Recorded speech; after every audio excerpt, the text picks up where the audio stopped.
Hello students, video शुरू करने से पहले प्लीज चैनल को लाइक, शेयर और सब्सक्राइब जरूर करें। एक इम्पॉर्टेंट इन्फॉर्मेशन, अगर आपको इस वीडियो के नोट्स चाहिए तो डिस्क्रिप्शन बॉक्स में दिया गया डाउनलोड लिंक चेक करें। Thank you. चलिए शुरू करते हैं। इस वीडियो में हम पढ़ेंगे MHI4 political structures in India के प्रीवियस ईयर क्वेश्चन और most important questions with answers.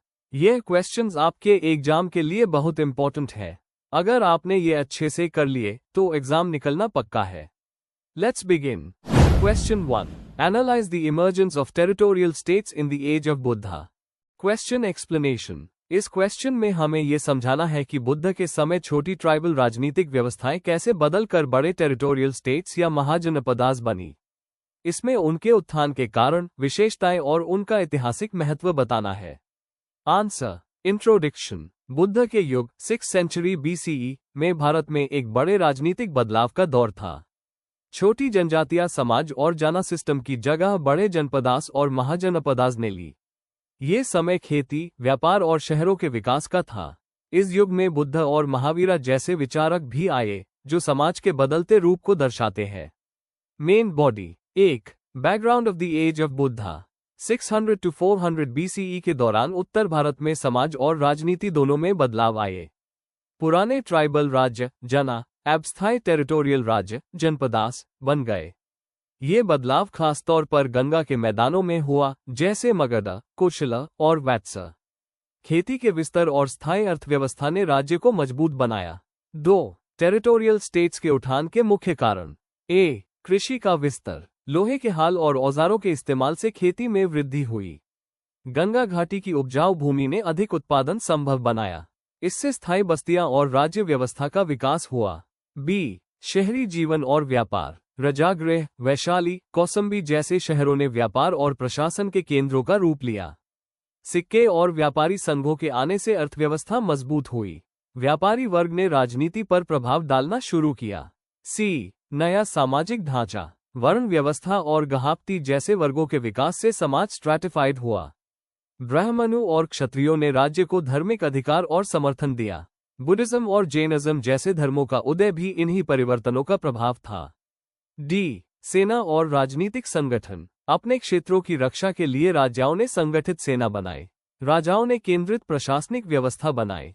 हाथी और घोड़ों का उपयोग युद्ध में करने से बड़े राज्य छोटी गणतंत्रों पर हावी हो गए। 3. महाजनपदास की विशेषताएं। आंगुत्तरा निकाय के अनुसार 16 महाजनपदास थे। प्रमुख मगध, कोशल, वत्स और अवंती। हर राज्य का अपना स्थायी क्षेत्र, राजधानी और प्रशासनिक व्यवस्था थी।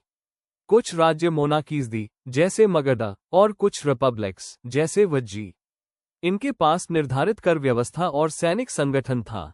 4. मगध का उदय। मगध अपने उपजाऊ भूमि, लोहे के संसाधन और नदियों के कारण प्रमुख बना। बिंबिसार और अजातशत्रु जैसे शक्तिशाली शासकों ने इसे विस्तार दिया। रजागृह और बाद में पाटलिपुत्र प्रशासनिक और सांस्कृतिक केंद्र बने। मगध ने आगे चलकर मौर्य साम्राज्य के लिए बुनियाद रखी।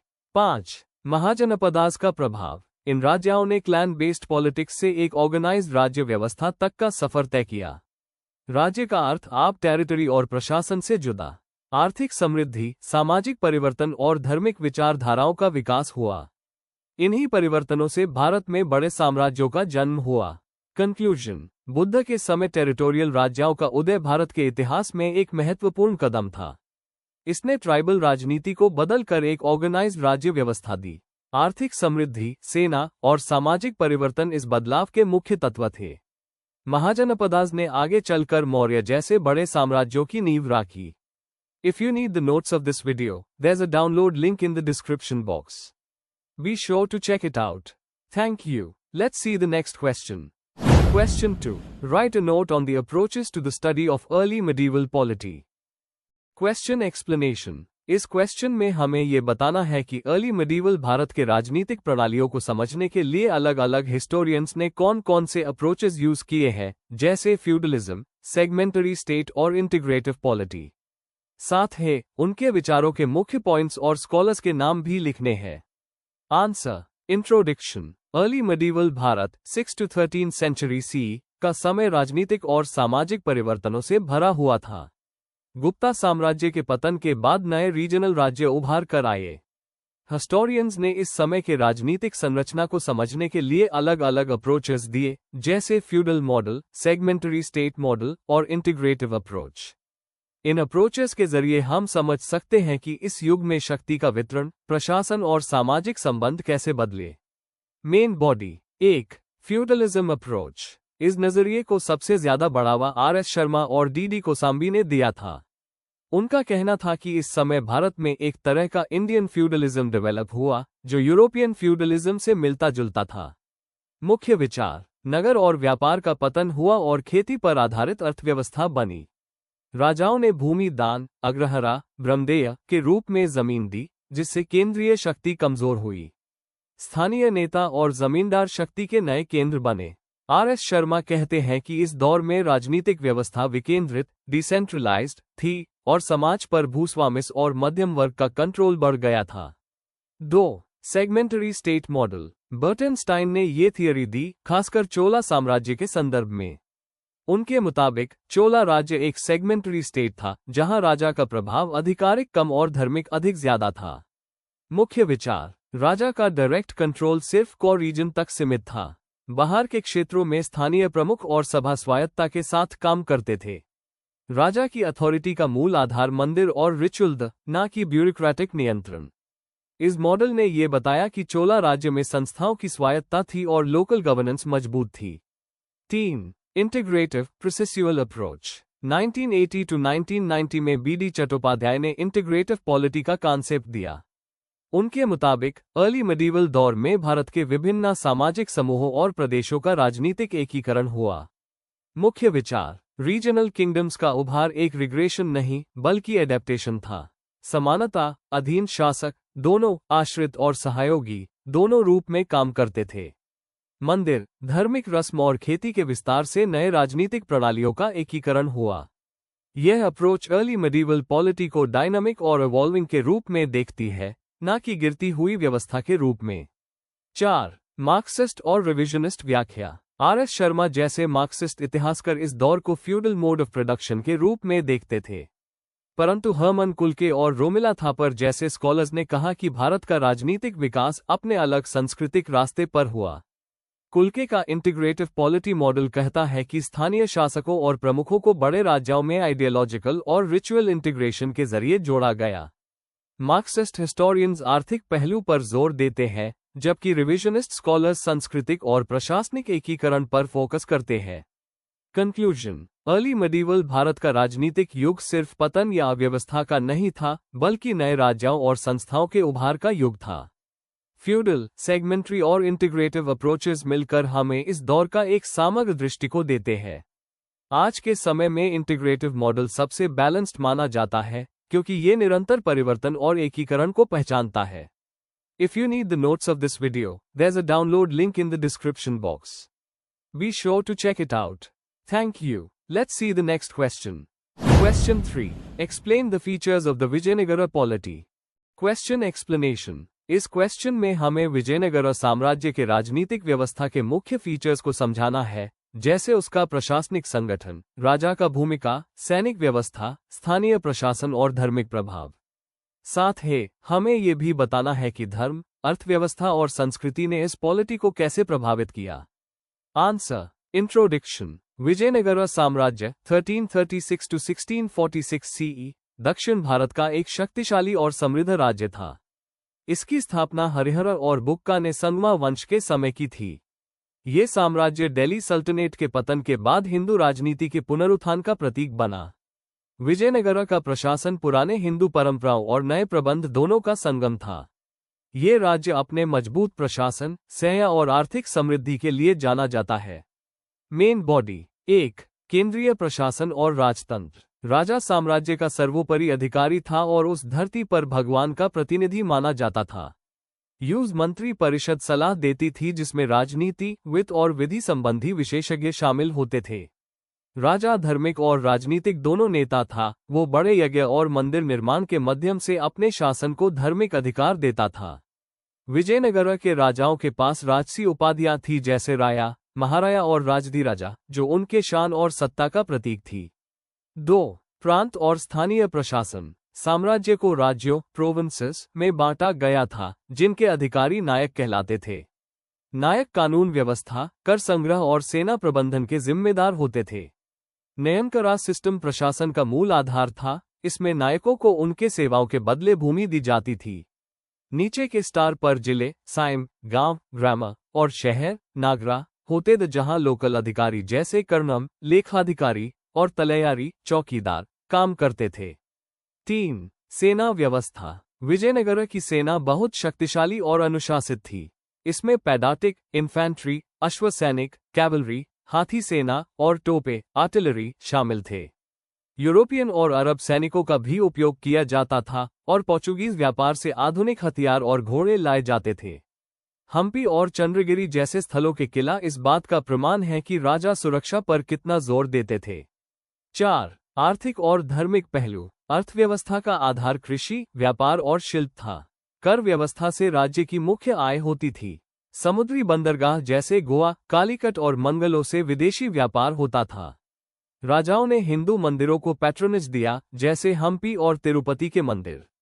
ये मंदिर केवल धार्मिक ही नहीं बल्कि आर्थिक और प्रशासनिक केंद्र भी थे।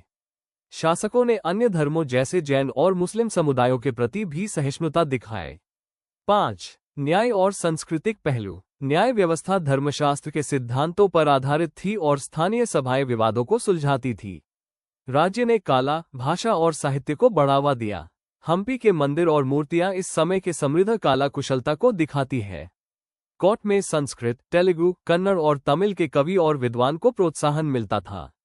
कंक्लूजन। विजयनगर की पॉलिटी ने पारंपरिक हिंदू राजतंत्र और नए प्रशासनिक नवाचार दोनों को एक साथ जोड़ा। इसका मजबूत प्रशासन, सेना और स्थानीय व्यवस्था ने इसे कई शताब्दी तक स्थिर बनाए रखा। इसका प्रभाव बाद के दक्षिणी राजाओं पर भी पड़ा। ये साम्राज्य भारत के राजनीतिक और सांस्कृतिक गौरव का एक प्रतीक है। If you need the notes of this video, there's a download link in the description box. Be sure to check it out. Thank you. Let's see the next question. Question 4. 18th century polity following the decline of Mughal power had elements of dynamism and growth. Explain giving references to debate among historians. Question explanation. इस question में हमें 18th century के भारत की राजनीति को समझाना है, जब मुगल शक्ति कमजोर होने लगी थी। हमें बताना है कि क्या ये समय सिर्फ पतन का था या इसमें नए राज्यों और आर्थिक बदलाव के रूप में कुछ प्रगति भी हुई थी। साथ ही हिस्टोरियंस के बीच के विचारों का भी जिक्र करना है। कुछ इसे गिरावट का समय मानते हैं तो कुछ इसे बदलाव और विकास का युग कहते हैं। Answer. Introduction. 18th century Bharat के इतिहास में एक परिवर्तन का युग था। एक तरफ मुगल शासन धीरे धीरे कमजोर हो रहा था और दूसरी तरफ नए क्षेत्रीय राज्य उभार रहे थे। औरंगजेब के बाद मुगल ताकत टूट गई, पर इसके बावजूद पूरा समय अंधकार युग नहीं था। आधुनिक इतिहासकार जैसे सतीश चंद्र और C.A. बाइली कहते हैं कि इस युग में राजनीतिक विकेंद्रीकरण के साथ साथ आर्थिक और सामाजिक गतिविधियां भी बढ़ रही थी। Main body. 1. मुगल शक्ति का पतन और राजनीतिक विकेंद्रीकरण। औरंगजेब के बाद मुगल प्रशासन कमजोर पड़ गया, राजनीतिक संघर्ष और वित्तीय समस्याएं बढ़ने लगी। एम्पायर छोटे छोटे राज्यों में बंटे गया, जैसे बेंगल, अवध, हैदराबाद और मराठा साम्राज्य। पहले के इतिहासकार J.N. सरकार जैसे इसको एनेकी और डिक्लाइन का समय मानते थे, पर नए इतिहासकार कहते हैं कि ये पूरी गिरावट नहीं थी, बल्कि सरकारी शक्ति का स्थानिक स्तर पर पुनर्व्यवस्थापन था। 2. नए क्षेत्रीय राज्यों का उदय और उनका विकास। मराठा, सिख, जट और बेंगल के नवाबों ने अपने स्थिर राजनीतिक संरचना बनाए। उन्होंने कर व्यवस्था, सेना और व्यापार को मजबूत बनाया। बेंगल में मुर्शिद कुली खान के समय कपड़ा व्यापार और अर्थव्यवस्था काफी फली फूली। मराठास ने एक कन्फेडरेट सिस्टम बनाया जिससे उन्होंने पूरे भारत में प्रभाव फैलाया। ये सब दिखाता है कि मुगल गिरावट के बावजूद स्थानिक स्तर पर गतिविधियां बनी रही। 3. आर्थिक और सामाजिक गतिविधियां। व्यापार और शहरिक जीवन अब भी सक्रिय था। मुर्शिदाबाद, सूरत और पूना जैसे शहर समृद्ध हुए। बनिक समुदाय जैसे जगत सेट्स ने बैंकिंग और फाइनेंस में नई ऊर्जा दी। किसान और कारीगर समाज ने आर्थिक स्थिरता बनाए रखी। C.A. बाइली के मुताबिक ये समय भारत के आर्थिक पुनर्गठन का युग था, जहां स्थानिक व्यवस्था अपने बाल पर चल रही थी। 4. इतिहासकारों के बीच बहस, डिक्लाइन वर्सेस ग्रोथ। ब्रिटिश इतिहासकार मॉलन जैसे कहते हैं ये समय अव्यवस्था का था जिससे ब्रिटिश प्रवेश सही था। राष्ट्रवादी इतिहासकार कहते हैं ये पूरी गिरावट नहीं थी, कई क्षेत्रीय राज्य समृद्ध थे। मार्क्सवादी इतिहासकार इरफान हबीब सतीश चंद्र कहते हैं ये फ्यूडल फ्रैगमेंटेशन का युग था पर उसमें भी नई ऊर्जा थी। आधुनिक इतिहासकार बेली सीमा अलावी कहते हैं ये मुगल और ब्रिटिश युग के बीच एक नई राजनीतिक संस्कृति का युग था। 5. उपनिवेशिक शक्तियों का उदय। मुगल शक्ति के कमजोर होने से ब्रिटिश ईस्ट इंडिया कंपनी ने अपना प्रभाव बढ़ाया। पर ब्रिटिश प्रवेश एक खाली मैदान में नहीं हुआ, वहां पहले से ही सक्रिय स्थानिक राज्य और व्यवस्थाएं मौजूद थी। इस तरह 18वीं सेंचुरी एक तरफ गिरावट तो दूसरी तरफ परिवर्तन और प्रगति का युग थी। कंक्लूजन, 18वीं सेंचुरी को सिर्फ पतन का युग कहना गलत होगा। मुगल शक्ति कमजोर हुई जरूर, पर नए राज्य, आर्थिक संरचना और सामाजिक व्यवस्थाओं में नए जीवन के संकेत दिखते हैं। इतिहासकारों की बहस ये दिखाती है कि ये समय एक ट्रांजिशन पीरियड था जहां पुराने और नए दोनों युगों के बीच समानता थी। ये युग वास्तव में गतिविधियों और विकास से भरा हुआ था। If you need the notes of this video, there's a download link in the description box. Be sure to check it out. Thank you. Question 5. Write short notes on any two of the following in about 250 words each. A. The Vakatakas. B. The Pala kings. C. The Mughal theory of sovereignty. D. Political economy of the colonial state. Question explanation. इस question में हमें दिए गए 4 topics में से किसी 2 पर short notes लिखने हैं। हर टॉपिक भारत के इतिहास के अलग अलग युग और राजनीतिक विचारों को दिखाता है। हमें उनका बैकग्राउंड, पॉलिटिकल फीचर्स, एडमिनिस्ट्रेशन और उनका इंपॉर्टेंस लिखना है। आंसर। इंट्रोडक्शन। भारत के इतिहास में कई ऐसे शक्तिशाली राजवंश और विचार रहे हैं जिन्होंने राजनीतिक संरचना को प्रभावित किया। वकाटका वंश और मुगल थियरी ऑफ सॉवरेंटी ऐसे ही 2 महत्वपूर्ण उदाहरण हैं। वकाटका ने डेक्कन में अपनी राजनीति स्थापित की, जबकि मुगल थियरी ने साम्राज्य को एक मजबूत विचारधारा दी। दोनों को डिटेल में समझते हैं। ए. द वाकाटाकस। 1. उत्पत्ति और पिछोकर। वकाटका राजवंश 3 सेंचुरी सीई के आसपास सातवाहनों के पतन के बाद उभार कर आया। उनका राज्य मुख्यतः डेक्कन क्षेत्र, आज का महाराष्ट्र और मध्य प्रदेश का हिस्सा, में था। विंध्य शक्ति इस वंश के स्थापक जबकि प्रवरसेना ई सबसे महान राजा माने जाते हैं, जिन्होंने कई वैदिक यज्ञ किए और सम्राट का पद लिया। 2. राजनीतिक और प्रशासनिक विशेषताएं। उन्होंने गुप्ता वंश के साथ राजनैतिक और वैवाहिक संबंध बनाए, जो नॉर्थ साउथ इंटीग्रेशन का प्रतीक था।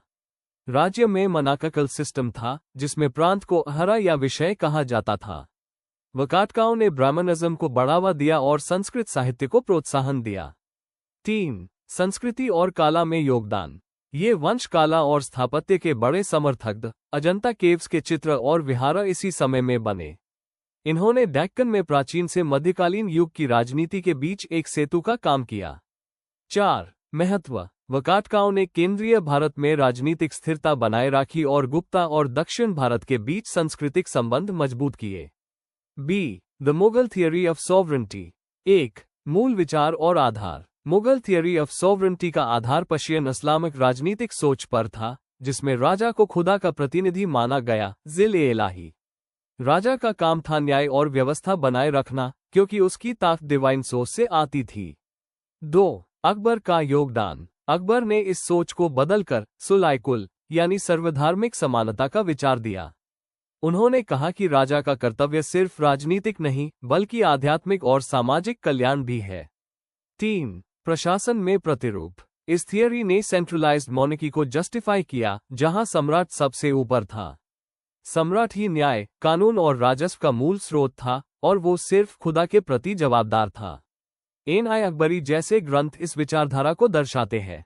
4. महत्व। इस थियरी ने मुगल साम्राज्य को एक मजबूत विचारधारा और एकता दी। इसने भारत के अलग अलग धर्म और जातियों को एक मोरल और पॉलिटिकल फ्रेमवर्क में जोड़ा। कंक्लूजन। वकाटका और मुगल थियरी दोनों भारत के राजनीतिक इतिहास के 2 अलग युगों का प्रतिनिधित्व करते हैं।